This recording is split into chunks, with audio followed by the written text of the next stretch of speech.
Il a été de tous les combats politiques dans notre pays pour la restauration de la dignité du Togo. Il continue d'ailleurs de se donner pour la restauration, pour la mise en valeur des valeurs démocratiques au Togo. Je veux parler d'un camarade, que tout le monde connaît, qui est déjà passé dans cette émission une ou deux fois. Camarade Claude Amegavi, bonjour. Bonjour. Bienvenue dans cette émission L'autre journal. Merci de m'avoir invité et mes encouragements et mes félicitations pour le travail que vous faites. Voilà. Et avec vous, nous allons encore parcourir, scruter l'actualité sociopolitique de notre pays, le Togo, comme nous le faisons d'habitude. Il y a toujours des sujets à discuter dans ce pays, monsieur Claude. Donc, nous y voilà. Mesdames, Messieurs, bonsoir, bonjour, ça dépend de là où vous vous trouvez. Bienvenue dans cette émission, L'autre journal, numéro 79. Merci de nous suivre. Monsieur Claude Amegavi, voilà, hier nous avons appris une mauvaise nouvelle. Vous connaissez Togbe, on dit, à 14 ans, Clilosson, 8 rois de la ville d'Anéro. Vous le connaissez bien? Oui, je connais, d'autant plus que c'est un beau parent. Voilà. Et hier, nous avons appris son décès. Absolument. Oui. Et c'est normal que nous lui rendons hommage dans cette émission. Ah oui, oui. Et c'est d'autant plus important que, en réalité, il est une personnalité qui a marqué le pays dans ces dernières années, singulièrement en 2005 lors de l'avènement de Faure Eswazini Gnassingbé au pouvoir. Puisque vous devez vous rappeler que lors du triple coup d'État militaire, constitutionnel et électoral qui a eu et qui l'a porté au pouvoir, sont développés des événements qui ont marqué également la ville d'Anéro, où il vit et où il a ses responsabilités. Et il a été frappé par la répression qu'il y a eu à l'époque. Alors, il y a son statut de chef traditionnel avec les prérogatives qui lui sont attachées et qui sont bien connues dans la situation togolaise. Mais tout cela a été bafoué, foulé aux pieds, méprisé. Et comme on dit dans notre jargon traditionnel, ogblé, c'est-à-dire que on l'a sali. Voilà. Et par la suite, il a fallu que toute une série de cérémonies soient faites pour le purifier. C'est-à-dire qu'on a débarqué dans sa maison, on s'est saisi de lui, on l'a vilipendé, agressé, brutalisé, et toutes ces choses-là, qui sont indignes de notre pays. Ça, c'est à l'époque. Et maintenant, ce que nous apprenons encore, c'est que même dans la mort, ce régime qui se distingue par sa méchanceté, l'a encore poursuivi, puisque les causes de son décès, théoriquement, ne devraient pas faire l'objet de controverses, puisque ce sont des causes qui surviennent à tout individu, à tout être humain. Il était diabétique, apprenons-nous, avons-nous appris par la suite. Et il avait été atteint par un cancer, visiblement dont il ignorait la gravité. Et c'est cela qui l'a emporté. Mais pouvez-vous vous imaginer que selon les dernières révélations qui ont été faites, le régime l'a poursuivi jusque dans la clinique où il a été hospitalisé sur la fin de son parcours terrestre, et a prétendu dans un premier temps qu'il serait décédé de Covid-19, alors que cela n'avait rien à voir avec le Covid-19. Et donc, ce qu'ils ont voulu faire, c'était lui réserver le sort qu'on réserve généralement à tous les décédés de Covid-19, c'est-à-dire emballé dans un sac, le corps soustrait à sa famille, enterré à la sauvette, à la va-vite. Alors que vous savez que dans nos traditions, les chefs traditionnels s'enterrent avec tout un rituel qui est généralement secret. C'est-à-dire donc que vous devez comprendre là que le régime a entendu le bafouer à nouveau jusque dans la mort. Et c'est cela qui est, à proprement parler, indigne des dirigeants de ce pays et qui démontre leur foncière méchanceté, comme je l'ai dit tout à l'heure. Et tout ceci fait que, bon, comme nous n'avons cessé de le dire, je le dis d'emblée, c'est une œuvre de salut public que de poursuivre le combat jusqu'au bout pour en finir avec ce régime, pour se débarrasser de lui. Parce que tous les faits et gestes de tous les jours nous montrent que ce sont des gens qui ne méritent pas, disons, de présider aux destinées du peuple togolais, dans toutes ses composantes. Aussi bien des personnes les plus humbles, comme les femmes de marché, les émigrants, etc., qui sont accablés de taxes de toutes sortes, on y reviendra dans la discussion, et les personnes les plus élevées, comme ce chef traditionnel, qui, théoriquement, dans nos sociétés, mérite beaucoup de respect et autres. Bon, je ne suis pas partisan de la défense de la monarchie, loin de là. Mais lorsque vous comparez le sort qui est fait au chef traditionnel au Togo à celui qui leur est fait au Ghana, mais il n'y a aucune commune mesure. Au Ghana, ils ont d'autres respects qu'on ne leur témoigne pas au Togo. Alors, qu'on ait voulu maintenir le statut de chef traditionnel dans les institutions togolaises, cela s'entend. Si on veut le faire comme au Ghana, alors qu'on fasse les choses entièrement. Et donc qu'on ne le fasse pas comme ce que nous sommes en train de voir au Togo. Personnellement, le militant socialiste que je suis est favorable à ce que, on tourne la page des régimes monarchiques. C'est-à-dire que ce soit des régimes constitutionnalisés démocratiquement, avec les institutions à définir, y compris pour la gestion de nos cités, c'est-à-dire des personnes élues pour présider aux destinées des cités et autres. Et donc, c'est cela, c'est pour cela que nous nous battons. Mais si au Togo, l'héritage du passé doit être maintenu, qu'il le soit entièrement avec les attributs qui lui sont attachés. C'est ce que je dirais sur ce dossier. Okay. Merci beaucoup, M. Claude Damegambi. Nous ne pouvons que souhaiter paix à l'âme de l'illustre disparu. Je rappelle que vous êtes le secrétaire chargé à la coordination du Parti des travailleurs et vous êtes également le responsable du CLP, le Comité de libération des prisonniers politiques, c'est ça, non? C'est ça, le secrétaire. Voilà, le secrétaire. Ok, voilà. Le pot de secrétaire vous va très bien. Voilà. Vous avez évoqué tout à l'heure dans votre développement l'année 2005. Et dans le rapport du Comité des droits de l'homme de l'Organisation des Nations Unies, qui est sorti hier ou bien la semaine passée, ce comité a encore fait mention des violences qui ont émaillé l'élection présidentielle de 2005. Et le comité a fait observer que les recommandations qui ont été faites au régime togolais à l'époque, les recommandations n'étaient pas mises en œuvre. Il y a encore des points qui sont là. Par exemple, on a demandé de rétablir certains qui sont toujours en prison aujourd'hui, et dans l'affaire Kwatina Singbe aussi, les prisonniers, ceux-là qui ont subi des traitements cruels, inhumains et dégradants, que ces prisonniers soient relâchés, qu'ils soient indemnisés. Aujourd'hui, tout ça là reste encore sur le tapis et d'autres problèmes s'ajoutent encore, M. Claude Damegambi. Mais oui, c'est la même chose. C'est-à-dire que nous avons affaire à un régime qui pratique très bien l'adage qui dit « le chien aboie, la caravane passe ». Et c'est ce qu'ils font. Alors, devant cette institution onusienne, combien de recommandations n'ont pas été faites? Nous y reviendrons dans le débat tout à l'heure sur la situation des prisonniers politiques.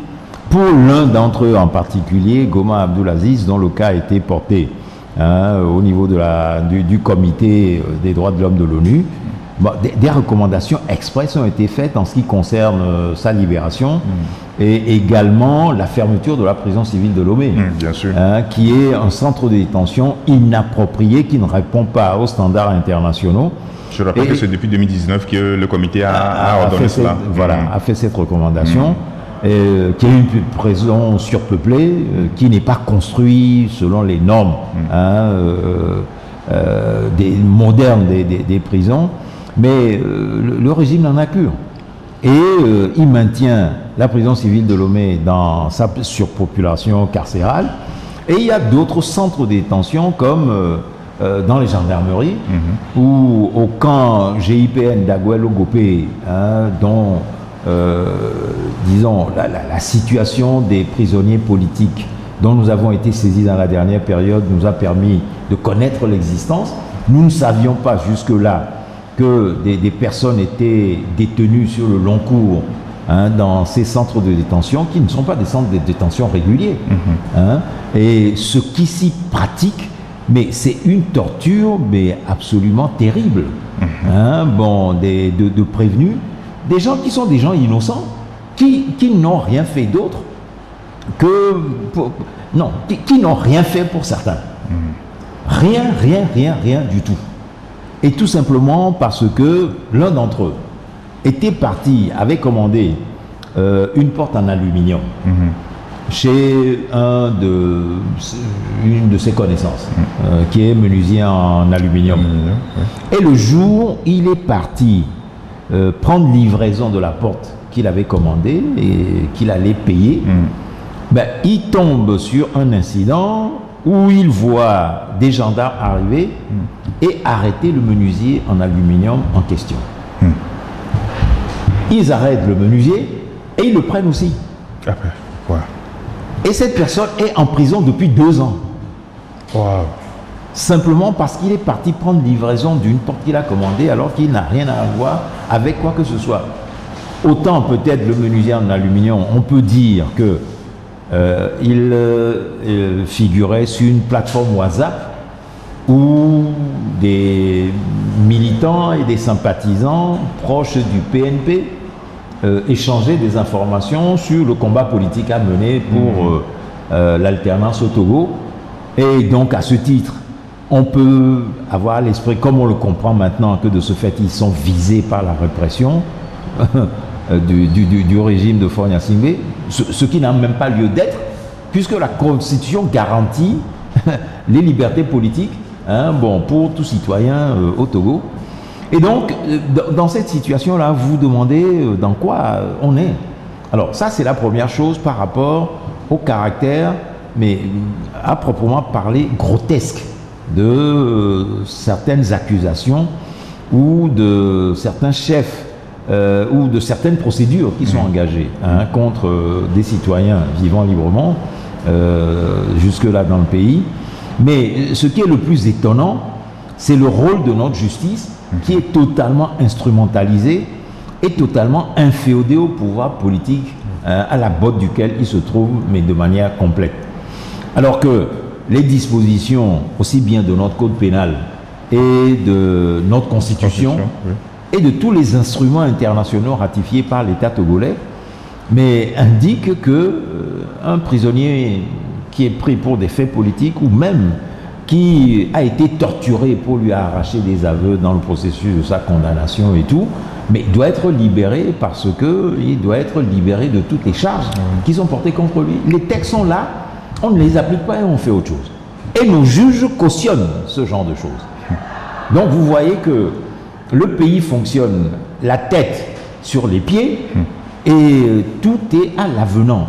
Bon, donc il y a véritablement nécessité de prendre conscience de tout cela et on y reviendra dans le débat, mais que les citoyens se disent que les libertés démocratiques qu'ils ont conquises de haute lutte depuis le soulèvement populaire du 5 octobre 1990 sont devenues une peau de chagrin aujourd'hui.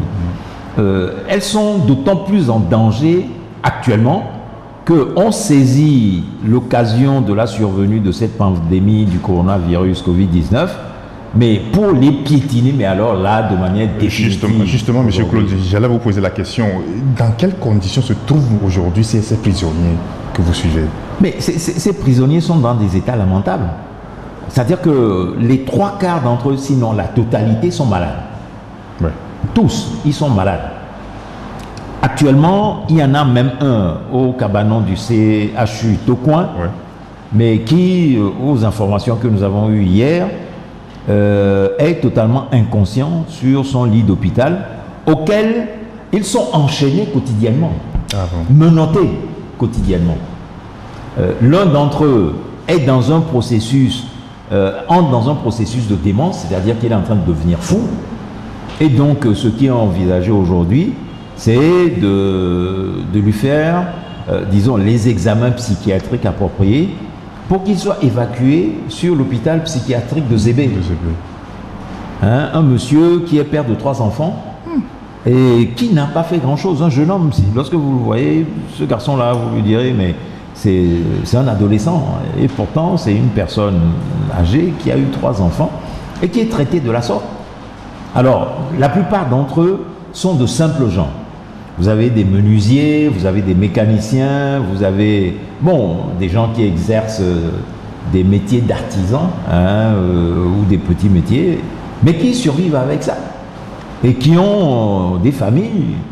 L'un d'entre eux, dont nous publions aujourd'hui même, hein, bon, les informations, mais est un père de 7 enfants. Hein, c'est l'information que nous avons eue. Et c'est ces gens-là. Alors, ce monsieur, Alès Ati, pendant qu'il est en prison, ben, une de ses filles, la Benjamin, décède. Oh là là. Et il n'a même pas eu l'occasion de pouvoir subvenir à ses besoins, puisque il est là-bas en prison, il ne travaille plus, donc ils ne peuvent plus nourrir leur famille. Mais le plus cruel, le plus méchant de tout ça, c'est lorsque des parents ou des descendants de ces prisonniers décèdent, on leur interdit le droit de venir assister à leurs obsèques. C'est quoi ça? C'est le cas pour ce monsieur, Alès Ati, comme c'était le cas pour le prophète Esaïe lorsque sa mère est décédée. Justement.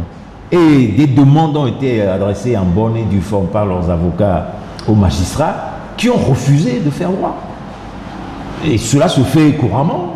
On amène la personne, on lui met les menottes, on détache des éléments des services de sécurité pour l'accompagner, il assiste à la levée du corps, il peut accompagner au cimetière, et puis après on le ramène au cimetière, à la prison. Bon, cela se fait couramment. Mais là, ils ont refusé de le faire. Donc lorsque je dis que nous avons affaire à un régime qui est méchant, cruel, je sais de quoi je parle. Voilà des témoignages, autant de témoignages qui permettent de prendre la réalité de l'état d'esprit de ces personnes-là. Alors, bon, aujourd'hui, la question qui se pose, c'est est-ce que ces gens-là sont dignes de continuer à diriger le pays? Parce que lorsque on vous place à la tête d'un pays pour préserver aux destinées de ses citoyens, mais vous devez compatir, disons, aux douleurs des populations. Vous devez faire en sorte que les souffrances qu'elles ont puissent vous toucher pour que vous fassiez le nécessaire pour y trouver des solutions. Pour les soulager, oui. Mais là, on a l'impression que les gens qui sont au pouvoir prennent un malin plaisir à jouir de la souffrance des populations, de leur malheur et tout. Et on se demande à qui on a affaire. Un journaliste dernièrement, de vos confrères, dans la dernière période, qui a vu les informations que nous avons publiées, diffusées, elle nous a dit non, ces gens-là, ils ne sont pas méchants, ils sont démoniaques. C'est le terme qu'il a employé. Non, pas parce que effectivement, mais ces cruautés-là, mais pour des gens qui sont censés diriger 7 millions de Togolais, mais on n'a jamais vu ça. Alors où va-t-on avec ça? Et donc il est nécessaire que le peuple togolais comprenne qu'on est à la croisée des chemins et puis prend ses responsabilités par rapport à ce pouvoir-là. Oui, M.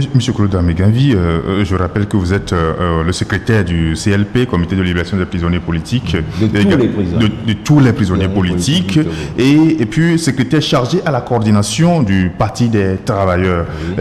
Voilà, les prisonniers que vous suivez, où est-ce qu'ils se trouvent? Est-ce que c'est seulement la prison civile de Lomé, ou bien ils sont disséminés partout, un peu partout sur le territoire togolais? Alors, pour l'instant, ceux dont nous avons bon, ceux que nous avons recensés sont à la prison civile de Lomé et à son démembrement qui est le cabanon du CHU Sylvanus Olympio où sont traités les cas des malades.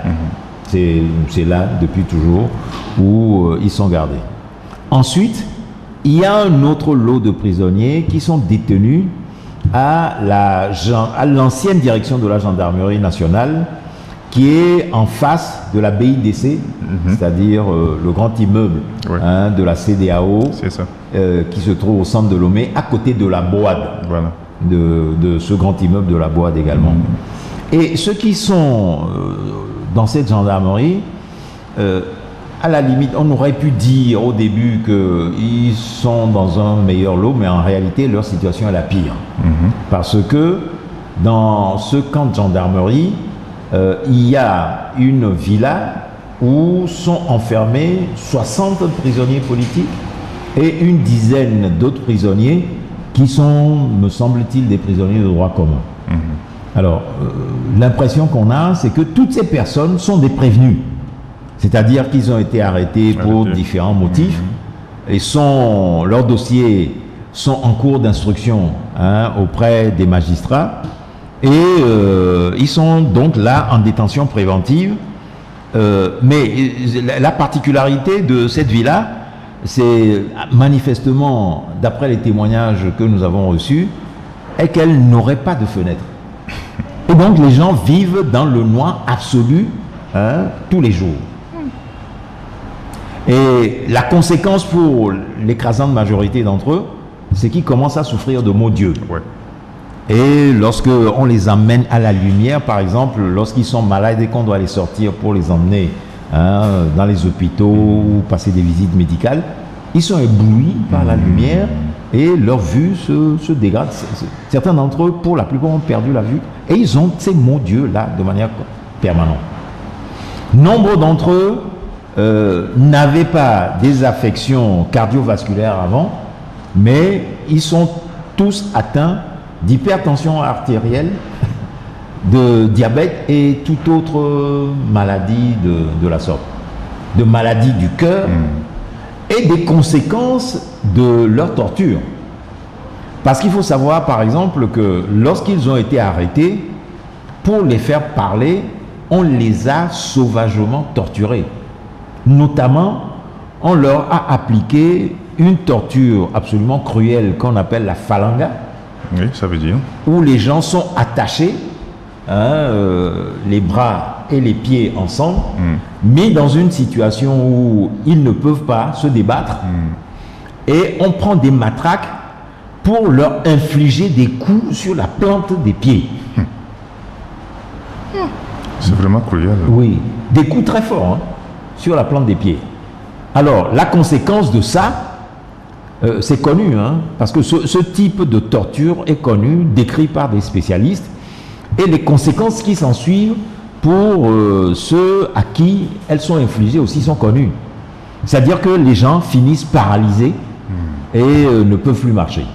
Et c'est précisément cela qui est en train d'arriver à l'un d'entre eux, Abdulaziz Goma, qui a été arrêté dans une rocambolesque affaire qui n'a ni tête ni queue, qui est survenu autour de des élections législatives de décembre 2018, où la C14 avait appelé à des manifestations de protestation contre les conditions d'organisation de ces élections qu'elle a appelé à boycotter.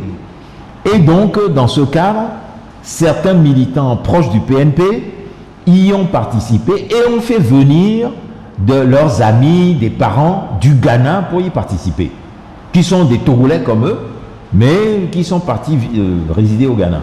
Alors, vous-même, vous avez à l'idée tout ce qui s'est passé dans ces puissantes manifestations qu'il y a eu en 2017 et 2018, où des centaines de milliers de gens débarquaient, déboulaient dans les rues de Lomé, et suscitant un engouement, une mobilisation, mais sans pareil depuis ce que nous avons vu depuis le soulèvement populaire du 5 octobre 1990.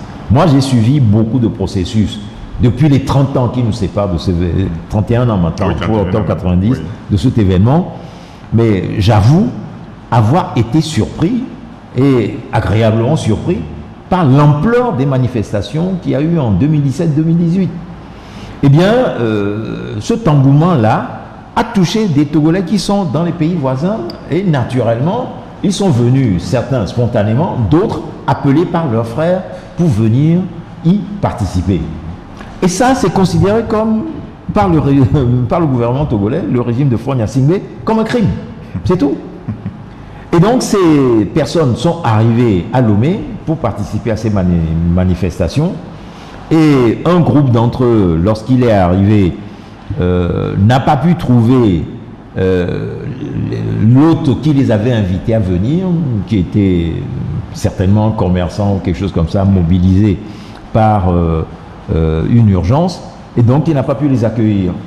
Alors, lorsqu'ils sont arrivés, celui qui a eu la charge de les recevoir, mais est parti voir ce monsieur Abdoulaziz Goma, qui est un Togolais d'origine, non, un Irlandais d'origine togolaise, faisant du commerce entre l'Irlande et Lomé et le Togo, exportant des marchandises via des containers qui réceptionnent au port de Lomé et puis après diffusent et vendent ces marchandises.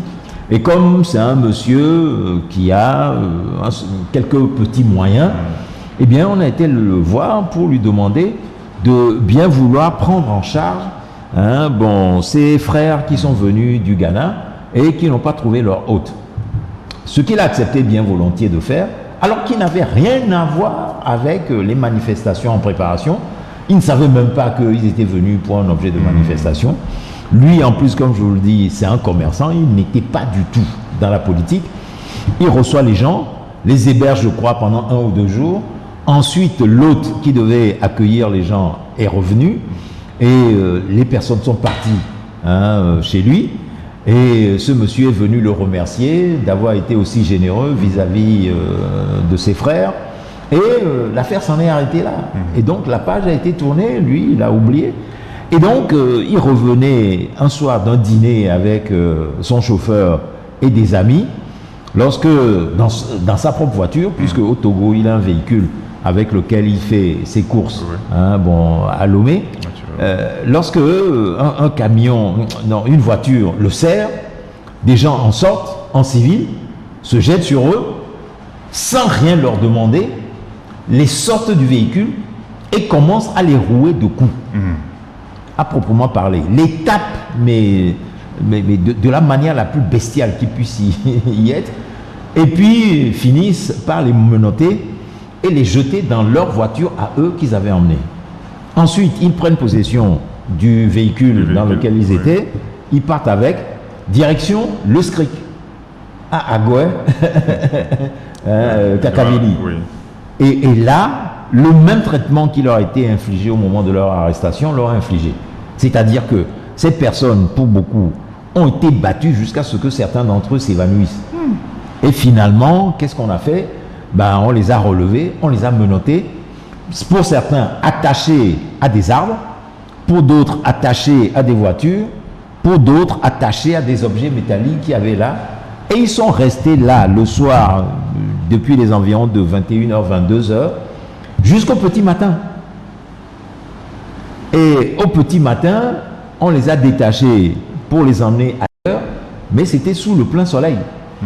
Et on les a laissés là, du petit matin des 6-8 heures, mais jusqu'à midi, lorsque le soleil tapait fort, avant de les prendre et d'aller les interroger.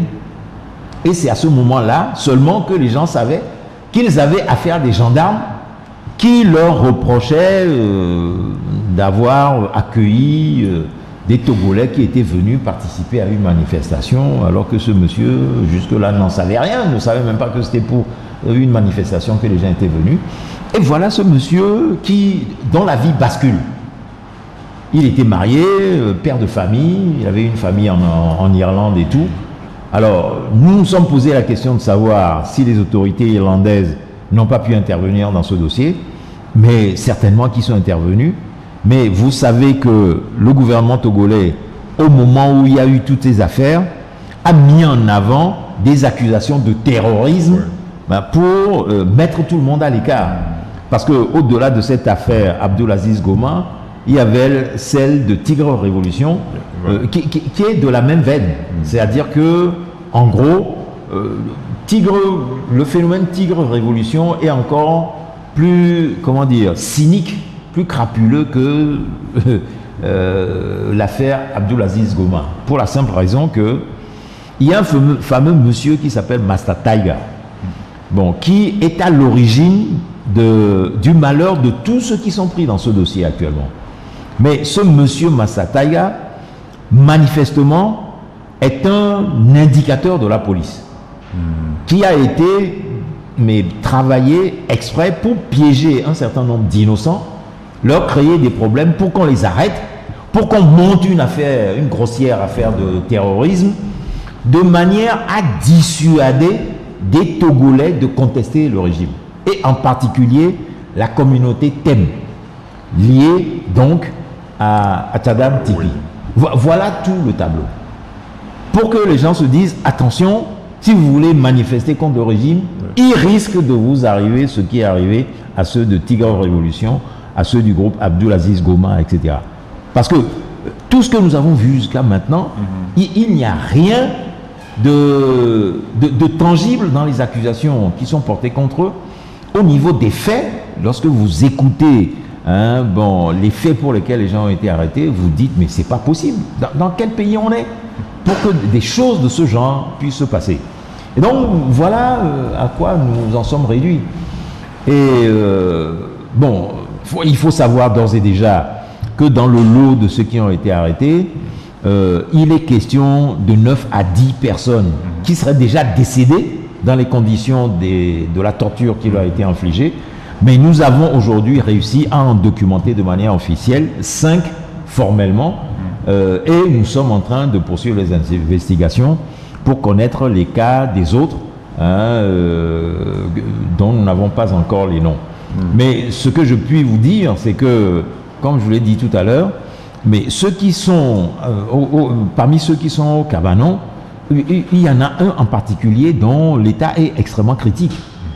Il y en a eu un autre pour lequel nous sommes intervenus et que nous avons réussi, et pour lequel nous avons réussi à obtenir une libération conditionnelle pour qu'il aille se faire soigner hors du milieu carcéral. Actuellement, il est en observation au CHU Toko, toujours. Mais il n'est plus au Cabanon où il est enchaîné à un lit d'hôpital, etc. Mais la maladie qu'il a est extrêmement grave. Et a pour conséquence les conditions, les tortures qu'il a subies d'une part, et les conditions misérables de détention dans lesquelles il était. Alors, comme effectivement la perspective de son décès en détention se profilait à l'horizon, eh bien, toutes les analyses qui ont été faites le confirmaient, mais les autorités ont eu peur qu'on annonce un nouveau cas de décès en détention, et à ce moment-là, elles ont daigné lui accorder une libération conditionnelle pour qu'il aille se soigner dans des conditions un peu plus dignes. Voilà où nous en sommes aujourd'hui. Mais il y en a un actuellement, si on y prend garde, mais il est menacé de décès dans la prochaine période. C'est celui dont je vous parlais tout à l'heure, qui est hagard, à la bouche ouverte, n'arrive plus à la fermer, et puis est totalement inconscient, et dont il faut s'occuper de toute urgence maintenant. Il s'appelle Harry Miaou. Monsieur Claude Abaganvi, merci beaucoup. Nous sommes sans voix devant tout ce que vous nous racontez là. C'est cruel, c'est méchant. C'est méchant. Quand on voit un être humain, un compatriote, un frère qui est sur le lit en train de mourir, qu'on ne peut rien faire pour lui, alors qu'on a les moyens de le sauver. Absolument. C'est cruel. L'Institut technique de l'informatique et de la communication, Aldus, l'expert en formation médias et communication, assure votre formation en assistance de direction, organisation matérielle et administrative, secrétariat et comptabilité avec le logiciel Sage Sahari. Communication visuelle, conception, infographie, édition, relations avec l'imprimeur, électronique, maintenance et réseau informatique, caméra de surveillance. Production télévisée, cinéma et reportage avec son, images, montage, production et réalisation, masterisation du son et programmation de musique sur ordinateur. Institut Aldus, une formation à votre rythme. Et surtout, c'est des gens qui n'ont rien fait. Voilà. Ils n'ont rien fait. On ne peut pas dire qu'ils ont pris des armes. Alors, tout le montage qu'on a vu, mais c'est des choses fabriquées. Ouais. Et certains ont été tellement torturés que on les a poussés à accepter qu'ils étaient en train de monter. Parce que les chefs d'accusation qui sont portés contre eux sont grotesques. Ouais. C'est tentative d'atteinte à la sûreté intérieure de l'État. C'est-à-dire, en gros, ils étaient en train de préparer un coup d'État. C'est ce qu'il faut. Et on vous présente des amulettes, des coupes-coupes, des couteaux, hein, avec, dans ce Togo-là, avec une armée surmilitarisée qu'on a avec tous les armements. Et lorsque vous voyez ça, mais vous rigolez lorsqu'on vous dit que ces pauvres gens étaient en train de préparer un coup d'État contre un régime de la sorte. Mais c'est pas sérieux. Monsieur Koula Melgami, nous allons observer une petite pause et puis nous revenons après.